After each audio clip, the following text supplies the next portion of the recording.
So today I got my iPhone 14 Pro Max, and I'm going to show you different ways you can open the camera. Make sure you subscribe, hit that notification bell, and let me know what you think down below. I was actually kind of surprised because there's actually 4 ways you can open the camera. And by the way, the last one is going to be pretty interesting, so make sure you stay into the end of the video. Okay, so the first one is going to be the most simple one. It's going to be on the main screen. Obviously, there's a camera icon right there. So press there, hold it, and then let it go, and it's going to open the camera. Number 2 is going to be quite simple as well. It's going to be right here on the main screen right there. You're going to have an app. It's going to say camera. Click on the camera and it's going to open the camera, of course. Number 3 is going to be simple as well. Just slide down a little bit and you can open the camera. So number 4 is going to be one that is really interesting, and you're actually going to have to double tap on your phone, and we're going to go into setting. We're going to go down here to accessibility right there.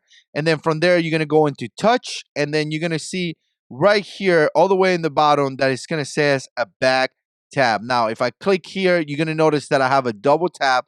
And once I click here, you have different setups that you can actually use, right? You don't have to use just the camera. In this case, you know, you can even do a print shot if you want to, but I got the camera. And they're also a triple tap. And once again, you can set up whatever you want. Now, keep in mind that I do have a case. Now, obviously, depending on the case that you have, tapping the back, it may be a little bit difficult because once again, you tap it. And if the case is really thick, it ain't going to work. But again, with this case, it is working, right? If you don't have a case, you don't have to worry about it. So I'm right here, and I'm just going to double tap just to take a quick look at it. And when I double tap like this, you can see that the camera actually open up as well. So there it is. 4 ways for you to open your camera on your iPhone 14 Pro Max. Let me know what you think. We'll see you in the next one.